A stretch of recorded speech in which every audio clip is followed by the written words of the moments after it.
¿Sabías que Romanos nos enseña que todos pecamos, pero que la justicia de Dios se recibe solo por fe? Romanos 3, 23, 24. Hoy estamos en nuestro día 345 de nuestro plan de estudio, leyendo la Biblia en orden cronológico en un año. Oramos juntos. Gracias te damos, amado Señor, por este día. Padre, ayúdanos, Señor, a través de tu Espíritu Santo. Danos la capacidad, Señor, para meditar en tu palabra, para aprenderla, Señor, grabarla en nuestra mente, en nuestros corazones, Señor. Ayúdanos a transformar nuestras vidas a tu obediencia. En el nombre de tu Hijo amado Jesucristo te lo pedimos y decimos amén. Romanos 14. Recibid al débil en la fe, pero no para contender sobre opiniones, porque uno cree que se ha de comer de todo, otro, que es débil, come legumbres. El que come, no menosprecie al que no come, y el que no come, no juzgue al que come, porque Dios le ha recibido. ¿Tú quién eres que juzgas al criado ajeno? Para su propio Señor está en pie o cae, pero estará firme, porque poderoso es el Señor para hacerle estar firme. Uno hace diferencia entre día y día, otro juzga iguales todos los días. Cada uno esté plenamente convencido en su propia mente. El que hace caso de día lo hace para el Señor, y el que no hace caso del día, para el Señor no lo hace. El que come para el Señor come, porque da gracias a Dios, y el que no come para el Señor no come y da gracias a Dios, porque ninguno de vosotros vive para sí y ninguno muere para sí. Pues si vivimos, para el Señor vivimos, y si morimos, para el Señor morimos. Así pues, sea que vivamos o que muramos, del Señor somos. Porque Cristo para esto murió y resucitó y volvió a vivir, para ser Señor así de los muertos como de los que viven. Pero tú, ¿por qué juzgas a tu hermano? O tú también, ¿por qué menosprecias a tu hermano? Porque todos compareceremos ante el tribunal de Cristo, porque escrito está, vivo yo, dice el Señor, que ante mí se doblará toda rodilla y toda lengua confesará a Dios. De manera que cada uno de nosotros dará cuentas a Dios de sí. Así que ya no nos juzguemos más los unos a los otros, sino más bien decidid no poner tropiezo u ocasión de caer al hermano. Yo sé y confío en el Señor Jesús que nada es inmundo en sí mismo, mas para el que piensa que algo es inmundo, para él lo es. Pero si por causa de la comida tu hermano es contristado, ya no andas conforme al amor. No hagas que por la comida tuya se pierda aquel por quien Cristo murió. No sea, pues, vituperado vuestro bien, porque el reino de Dios no es comida ni bebida, sino justicia, paz, gozo en el Espíritu Santo. Porque el que en esto sirve a Cristo agrada a Dios y es aprobado por los hombres. Así que sigamos lo que contribuye a la paz y a la mutua edificación. No destruyas la obra de Dios por causa de la comida. Todas las cosas a la verdad son limpios, pero es malo que el hombre haga tropezar a otros con lo que come. Bueno es no comer carne ni beber vino, ni nada en que tu hermano tropiece o se ofenda o se debilite. Tienes tu fe, tenla para contigo delante de Dios. Bienaventurado el que no se condena a sí mismo en lo que aprueba, pero el que duda sobre lo que come es condenado porque lo hace con fe, y todo lo que no proviene de fe es pecado. Romanos 15. Así que los que somos fuertes debemos soportar las flaquezas de los débiles y no agradarnos a nosotros mismos. Cada uno de nosotros agrade a su prójimo en lo que es bueno para edificación, porque ni aun Cristo se agradó a sí mismo, antes bien, como está escrito, los vituperios de los que te vituperaban cayeron sobre mí, porque las cosas que se escribieron antes para nuestra enseñanza se escribieron, a fin de que por la paciencia y la consolación de las Escrituras tengamos esperanza. Pero el Dios de la paciencia y de la consolación os dé entre vosotros un mismo sentir según Cristo, para que unánimes a una gran voz glorifiques al Dios y Padre de nuestro Señor Jesucristo.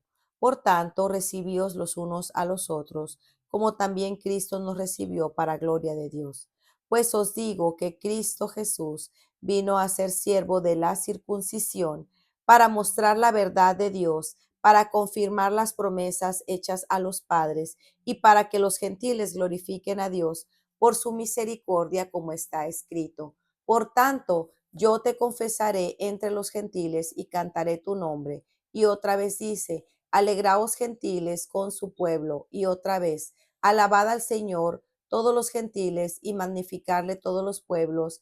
Y otra vez dice Isaías, estará la raíz de Isaí y el que se levantará a regir los gentiles esperarán en él. Y el Dios de esperanza os llene de todo gozo y paz en el creer, para que abundéis en esperanza por el poder del Espíritu Santo. Pero estoy seguro de vosotros, hermanos míos, de que vosotros mismos estáis llenos de bondad, llenos de todo conocimiento, de tal manera que podéis amonestaros los unos a los otros. Mas os he escrito, hermanos, en parte con atrevimiento, como para haceros recordar, por la gracia que de Dios me es dada para ser ministro de Jesucristo a los gentiles, ministrando el evangelio de Dios, para que los gentiles les sean ofrenda agradable, santificada por el Espíritu Santo. Tengo pues de qué gloriarme en Cristo Jesús en lo que a Dios se refiere, porque no osaría hablar sino de lo que Cristo ha hecho por medio de mí para la obediencia de los gentiles, con la palabra y con las obras, con potencia de señales y prodigios, con el poder del Espíritu de Dios, de manera que desde Jerusalén y los alrededores hasta Ilírico, todo lo he llenado del Evangelio de Cristo. Y de esta manera me esforcé para predicar del Evangelio, no donde Cristo ya hubiese sido nombrado, para no edificar sobre fundamento ajeno, sino como está escrito, aquellos a quienes nunca les fue anunciado acerca de él verán, y los que nunca han oído de él entenderán. Por esta causa me he visto impedido muchas veces de ir a vosotros, pero ahora, no teniendo más campo en otras regiones y deseando desde hace muchos años ir a vosotros, cuando vaya a España iré a vosotros, porque espero veros al pasar y ser encaminado allá por vosotros una vez que haya gozado con vosotros. Mas ahora voy a Jerusalén para ministrar a los santos, porque Macedonia y Acaya tuvieron a bien hacer ofrenda para los pobres que hay entre los santos que están en Jerusalén, pues les pareció bueno y son deudores a ellos, porque si los gentiles han sido hechos participantes de sus bienes espirituales, deben también ellos ministrarles de los materiales. Así que cuando haya concluido esto y les haya entregado este fruto, pasaré entre vosotros rumbo a España, y sé que cuando vaya a vosotros llegaré con abundancia de la bendición del Evangelio de Cristo. Pero os ruego, hermanos, por nuestro Señor Jesucristo y por el amor del Espíritu, que me ayudéis orando por mí a Dios, para que sea librado de los rebeldes que están en Judea, y que la ofrenda de mi servicio a los santos en Jerusalén sea acepta, para que con gozo llegue a vosotros por la voluntad de Dios y sea recreado juntamente con vosotros, y el Dios de paz sea con todos vosotros. Amén. Para reflexionar. Hoy concluimos nuestra lectura de la epístola de Romanos. A partir del capítulo 14, Pablo aborda un problema que ha surgido en la iglesia de Roma.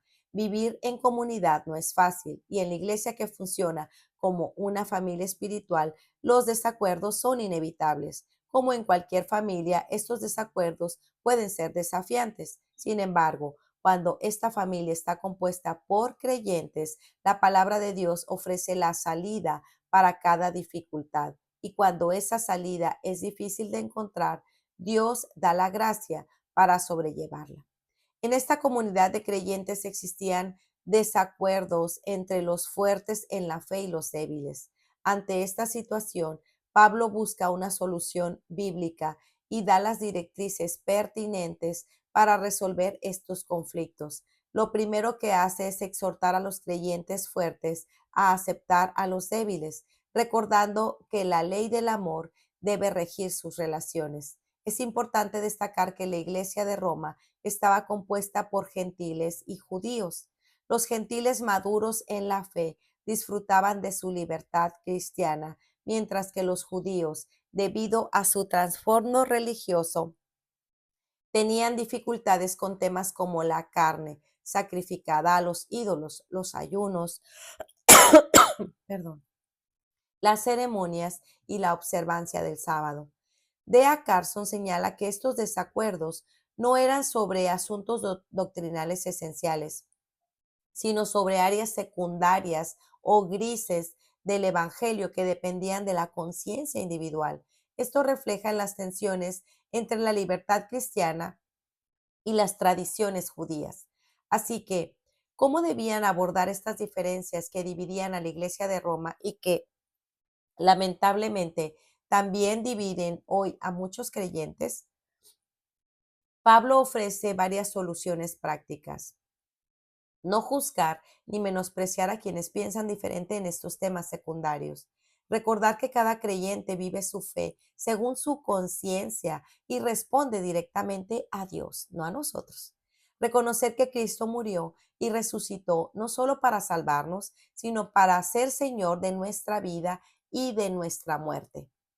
Recordar que cada uno de nosotros dará cuenta de sí mismo ante el tribunal de Cristo. Evitar que nuestra libertad cristiana cause tropiezo a los más débiles en la fe. Tener presente que el reino de Dios no se basa en lo que comemos o bebemos, sino en justicia, paz y gozo en el Espíritu Santo.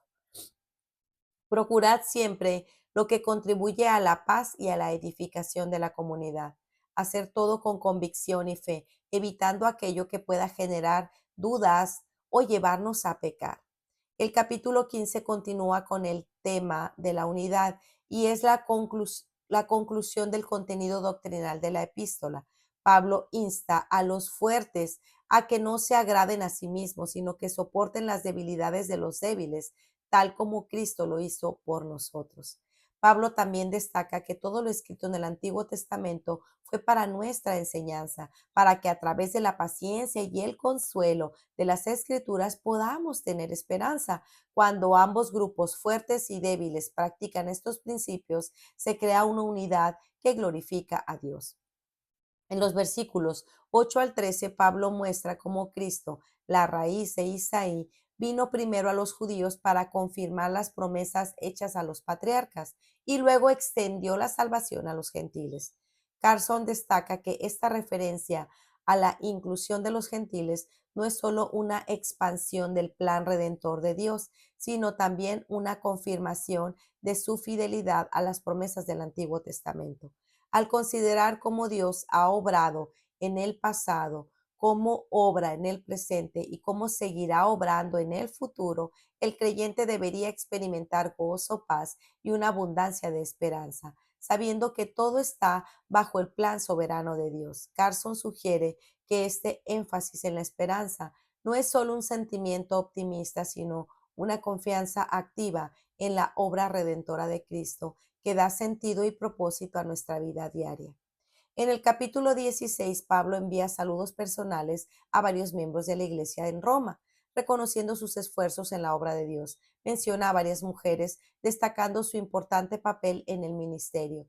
Carson señala que aunque Pablo es a veces criticado por sus enseñanzas sobre el papel de la mujer, estos saludos muestran su aprecio y respeto por las mujeres que servían fielmente en la iglesia. Febe, Priscila, María y otras mujeres son descritas como siervas diligentes, trabajadoras y colaboradoras en el Evangelio. esta lista refleja no solo el espíritu comunitario de la iglesia primitiva, sino también el profundo reconocimiento de Pablo hacia aquellos que, aunque no siempre prominentemente contribuyeron significativamente al reino de Dios. Carson apunta a que estos saludos también son un ejemplo para nosotros de valorar el servicio fiel y desinteresado de todos los miembros de la iglesia. Finalmente, Pablo concluye con una advertencia a la iglesia sobre los falsos maestros que causan divisiones y enseñan doctrinas contrarias al Evangelio. Aquellos, aunque los creyentes en Roma eran obedientes y sabios, debían estar alertas contra aquellos que intentaban desviar a los ingenuos. Carson sugiere que este recordatorio es una advertencia aplicable para toda la iglesia en todo tiempo, ya que las falsas enseñanzas siempre han sido una amenaza para la unidad y la pureza del Evangelio. La epístola termina con una doxología que exalta a Dios como el único sabio y poderoso, capaz de fortalecer a los creyentes conforme al Evangelio de Jesucristo. El ministerio que había estado oculto durante siglos fue revelado a través de Cristo y ahora tanto judíos como gentiles tienen acceso a la salvación. Para meditar. Al leer estos capítulos podemos preguntarnos, ¿cómo uso yo mi libertad cristiana? ¿Hay algún rasgo de legalismo en mi vida? ¿Estoy dispuesto a soportar las debilidades de otros como Cristo lo soportó? Carson subraya que el verdadero amor cristiano implica no solo tolerar las diferencias, sino buscar activamente la edificación y el bienestar espiritual de nuestros hermanos en la fe.